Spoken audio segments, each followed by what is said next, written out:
Hey guys, today I'll be showing you another restoration project I've been working on, and this video is also for Matt, who owns this really nice 74 era Minimoog.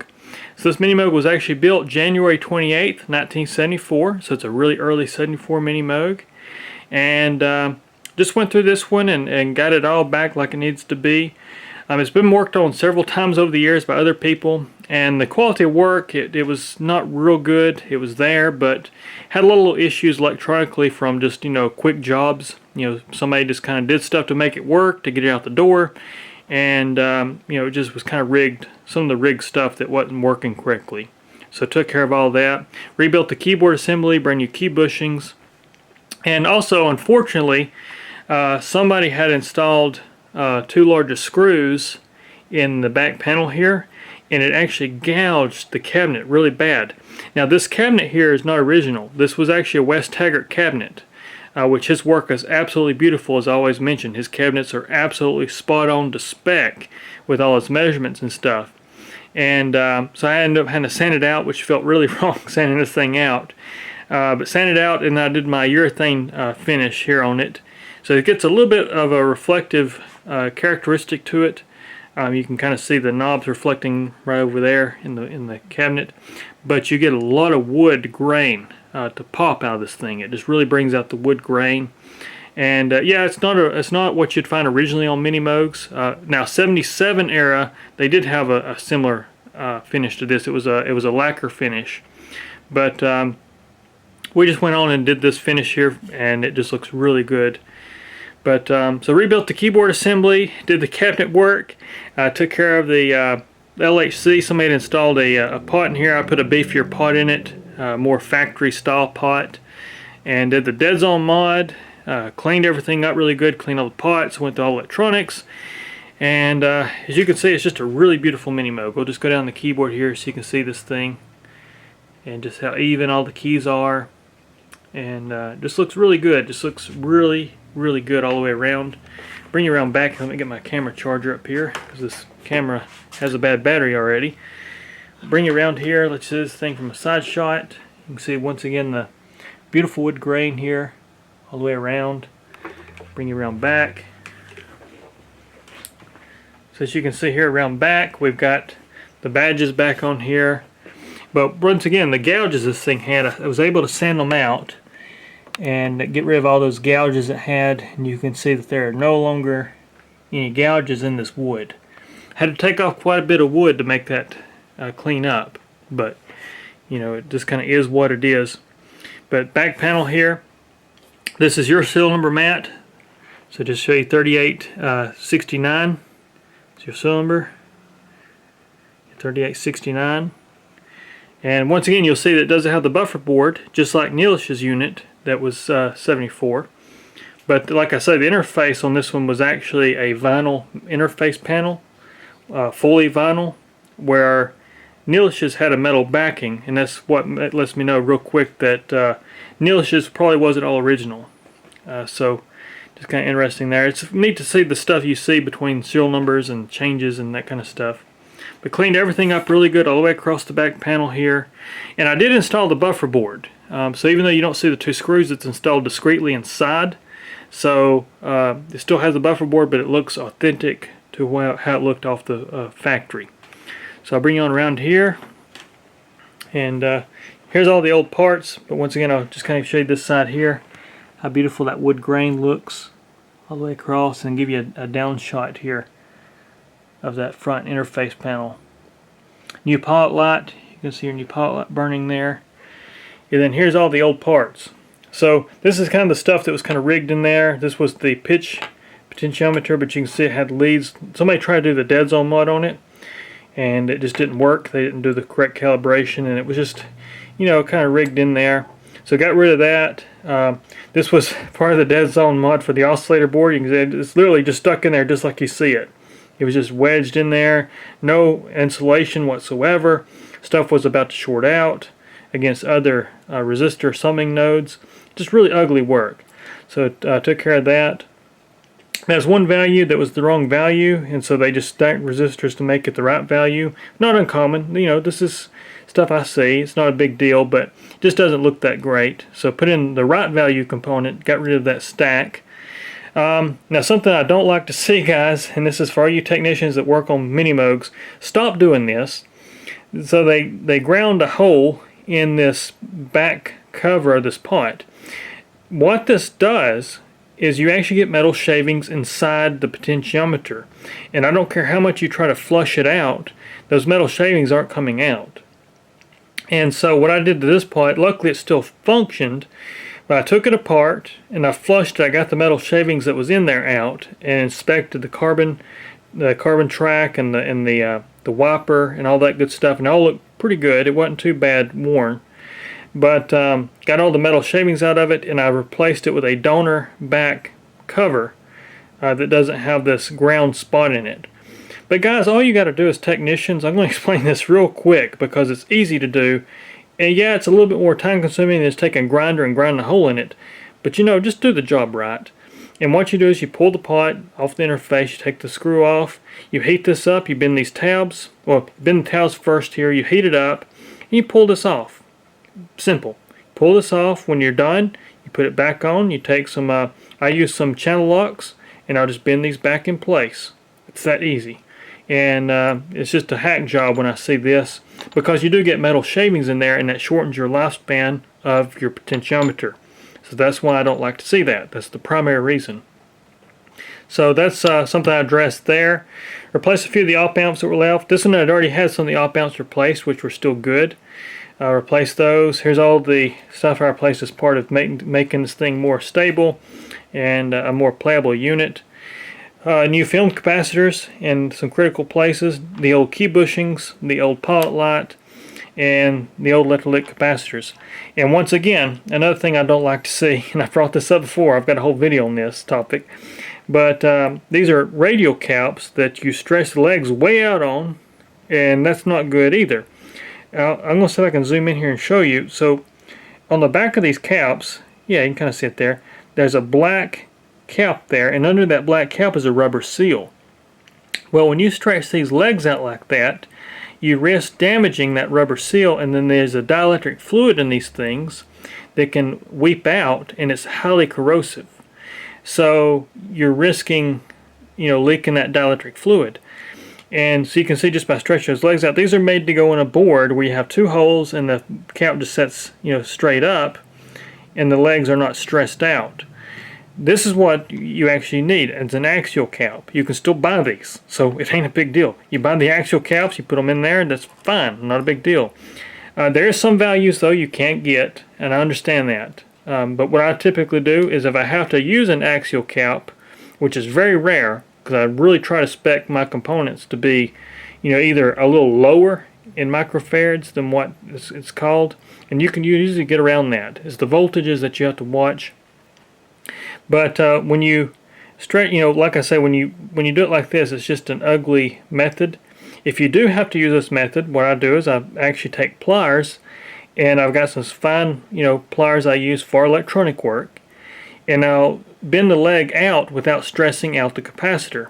So I give myself enough clearance here to where it doesn't stress that out, and then I bring it over, and I make sure that the leg I bring over is not against the circuit board. I make sure it's actually on top. It's not a big deal in the Minimoog because the Minimoog is a one-sided circuit board, but I still try to keep it as clean as I can, you know. And like I say, it's rare I have to use those. There's only maybe one cap in the whole instruments that I've worked on that I have to use a radial in place of an axial. But like I say, if you do it like that, you're okay. Just don't stretch these legs way out like that. That's just not good either, because it just shortens the lifespan of the cap, and you can cause corrosion in the unit. So it's just not good. But there's the old pilot light there. But yeah, anyways, that's look at your Minimoog here, Matt. I'll bring you around front as well so you can kind of see that wood from this angle here. But it's just a really, really, really beautiful cabinet. Like I said, I think I'll be really, really happy with this unit. I've spent a lot of hours with it. 12-hour burn-in, of course. It's my minimum burn-in on these things. And I'm just really happy with it. But anyways, let me put the camera on the tripod here, and I'll give you guys a sound demo. Alright, I'm just going to start first by giving you a good sound of everything kind of combined as an instrument. And then I'll do what I typically do is break it down by the oscillators, the noise source, the filter, etc. here. So you can hear all the sections of this unit. But here it is just as a musical instrument with all three oscillators, filter, and you kind of hear how great this thing sounds now.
So anyways, you can hear this thing sounds really good. It's got a great sound to it.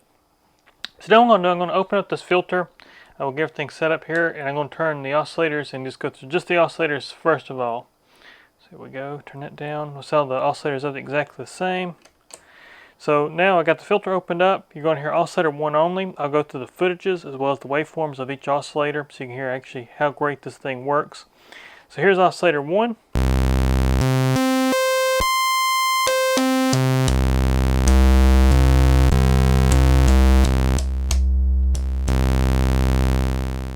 Good clean volume pot. Here's oscillator 1, here's oscillator 2.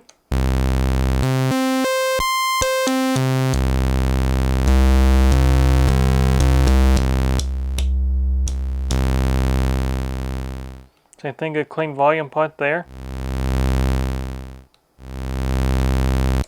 Here's oscillator 2, here's oscillator 3.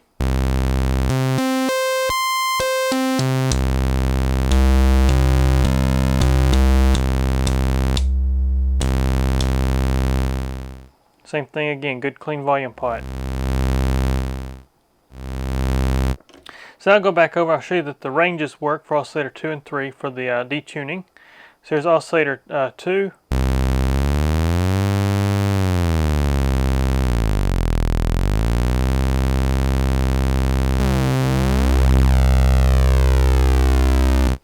Here's oscillator 3.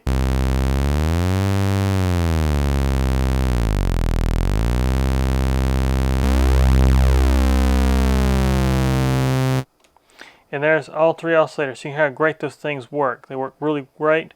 I also did the dead zone mod, so I'll go back here to oscillator 1, bring up frequency. I'll show you that your pitch wheel, we've heard it a little bit, but I've done the dead zone mod, which gives you a true 0 volts when you're in the center position of the wheel. And so it makes the playability of your pitch wheel much better. So now you can see it won't have any tuning effect until I get outside the detent. That's the big issue Minimoogs have, is when you're in that detent, you can still rock the wheel a little bit and you'll get sharps and flats. And sometimes when you use the wheel, you bring it back and you're a little flat or a little sharp in tuning. Well, this eliminates that issue. So as you can hear how great this thing sounds now.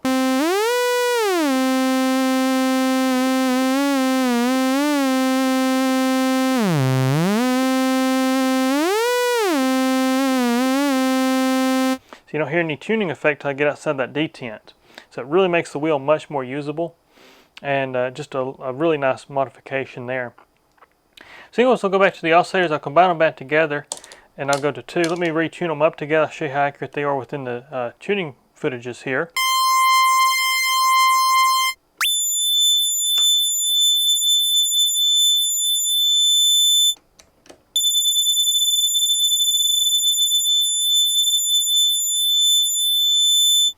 So here they are, all set to 2 footage.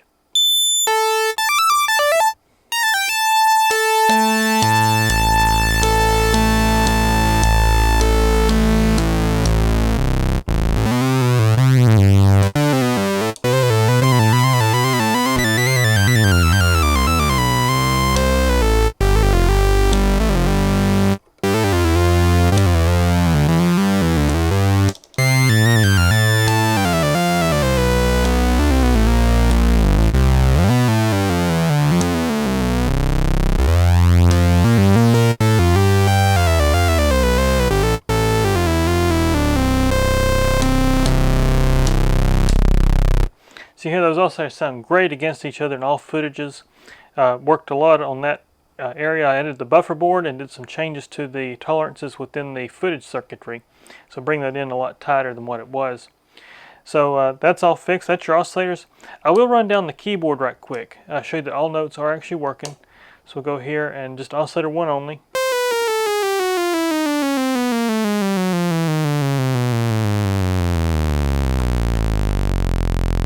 Here. Another test I like to do is I'll hold the highest note and I'll walk down the keyboard, and if you hear any like weird erratic things, then that lets you know you got a contact issue. And I've adjusted all the contacts, cleaned all the contacts really good, and set the keyboard height. So we've got all that addressed, but I'll show what I'm talking about. So I hold this highest C note.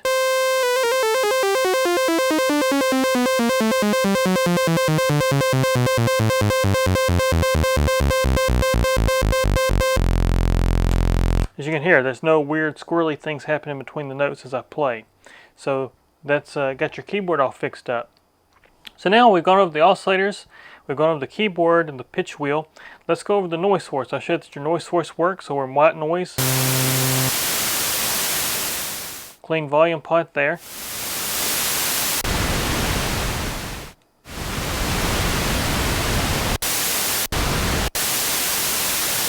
So there's your noise source. Now we'll get into the filter. So we'll close this filter up and make it self-oscillate here for me. Put on 440 Hertz. Let me actually tune this thing up.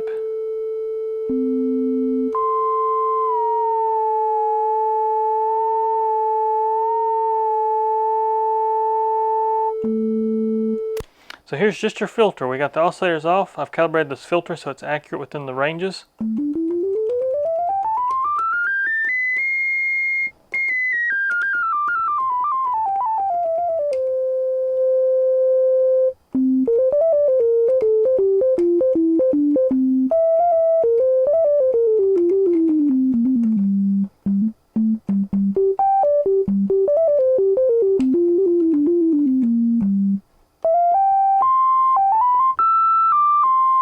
So anyway, you can hear your filter.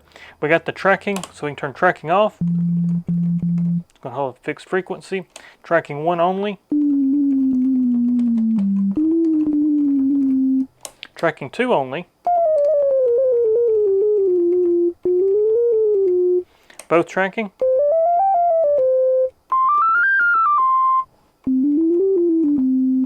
As you can hear. So your filter is tracking the keyboard correctly. We'll actually open that filter up just a hair. Actually, we'll leave it shut. I'll show you that the envelope for your filter works. So we'll go here and set everything to 0. Turn up the amount of contour. Here's just a click. Bring up some decay time. I'm going to bring this filter down in frequency. And once again, you can set your overall contour or envelope by adjusting your amount of contour.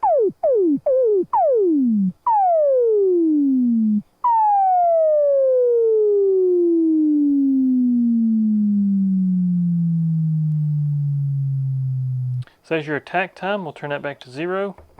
So now we got just a click again. Now we'll bring up the attack.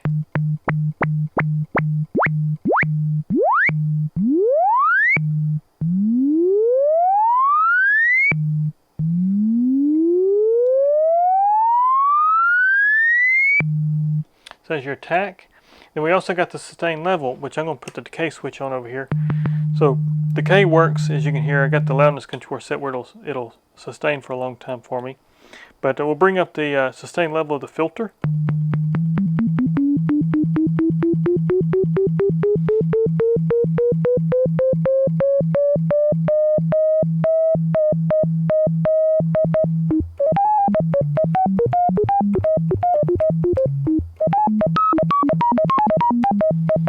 But basically this sets the overall height of where your decay actually falls. So if we put a little bit of decay on it, bring up our sustain,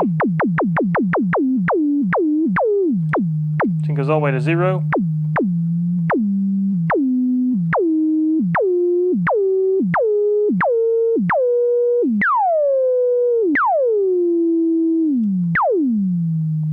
So that's working like it's supposed to. Now we'll go back and I'll show you that the loudness controller works. So we'll go here and open up the filter again, turn on the oscillators.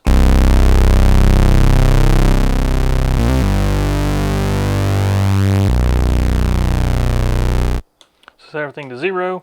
So here it's just going to be just a click, as you can hear. We'll bring out the decay time.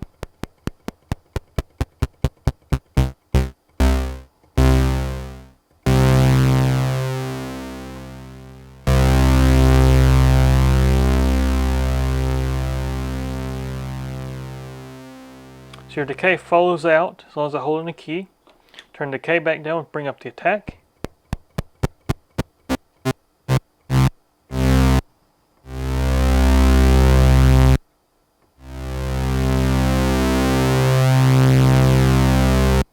So your attack, and then we've also got the sustain level just like we had for the filter.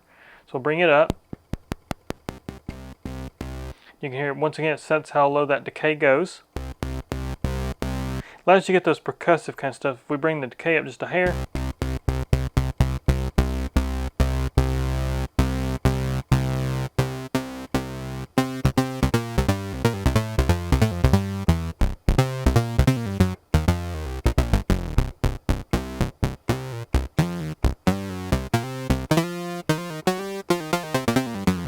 you hear it still has something behind it even as I hold in a note. If I turn that back to 0, it's going to die out. So it's a really handy kind of mixture there between the decay and sustain pots. But anyways, that's the envelope generators there, or contours. Your decay switch works, which you've already heard. So we got it on right now. Flip the switch. With the switch off, you can see how that works. So that just is a decay switch to allow you to shut the contour off when you get, when you let off a note. So basically that's how that works.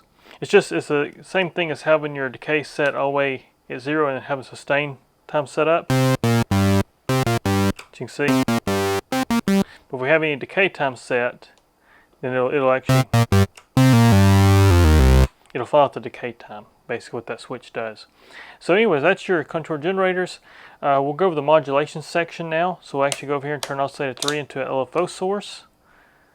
And then we'll inject it to the oscillators first.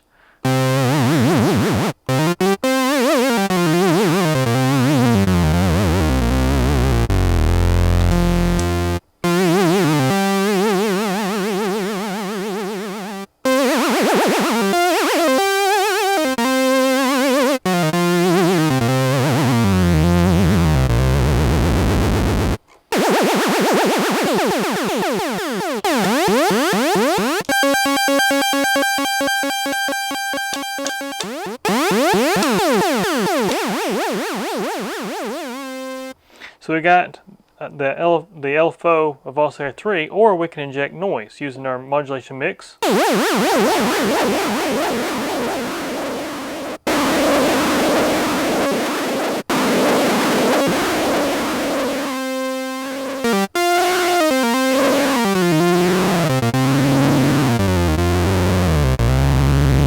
anyway, you can hear how that works. So that's your modulation mix between LFO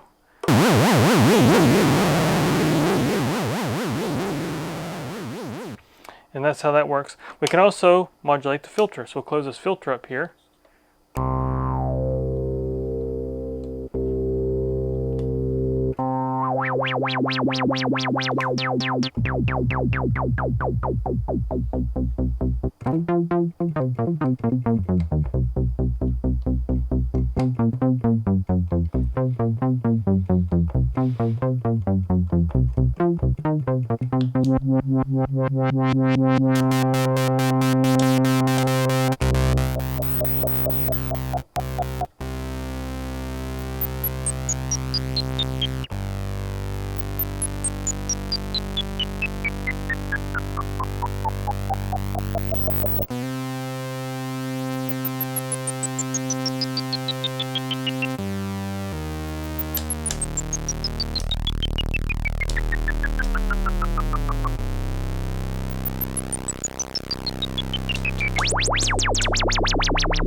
Classic Pink Floyd kind of stuff there. But anyways, that's the modulation. We can also make the LFO track the keyboard, even though it's still used as a LFO source. So if we go here, we'll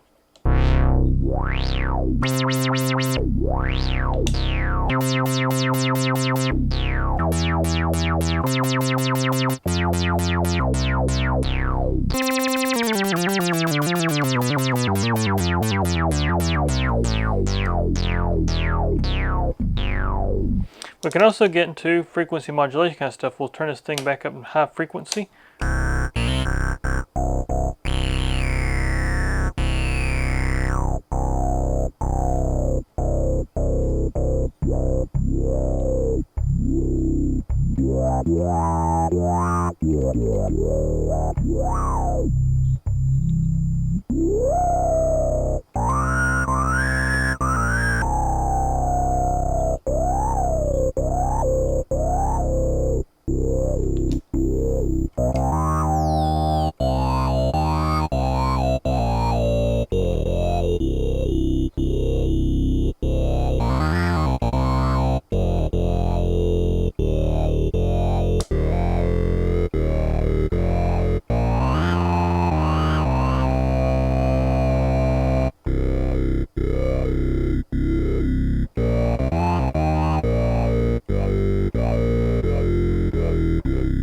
Then we have the talking Minimoog kind of effect.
Now we're just injecting noise into the filter.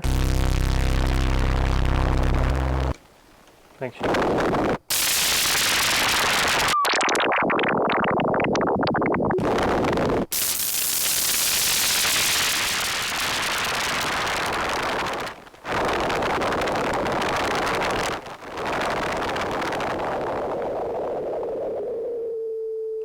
So anyways, that's the modulation bus. I'll show you too that the glide circuit works. You've heard it a little bit, but I'll just go here and I'll show you that all functions. So we'll go here, turn glide on.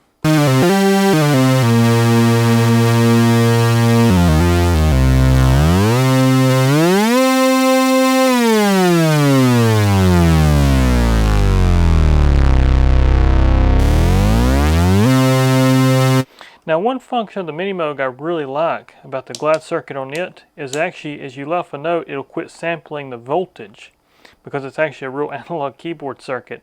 So we can actually do some really fun stuff like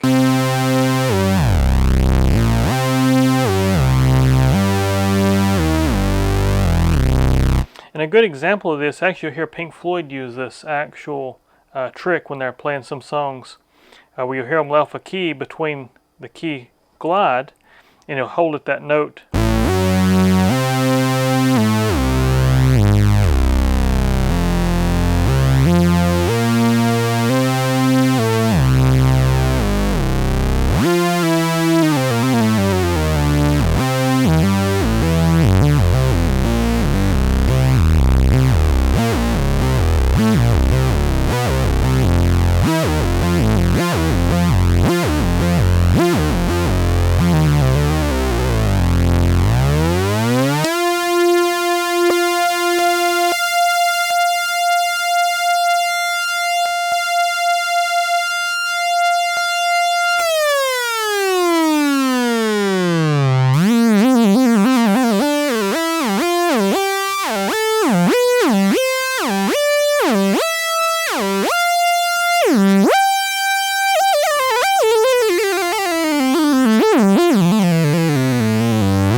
So anyways, that's your Minimoog. And just want to take a minute here and show it for you, Matt, and just give you a good overview of it. But once again, guys, appreciate you watching, and thanks, Matt, for letting me get your Minimoog all fixed up here. But I'll be in touch. Take care.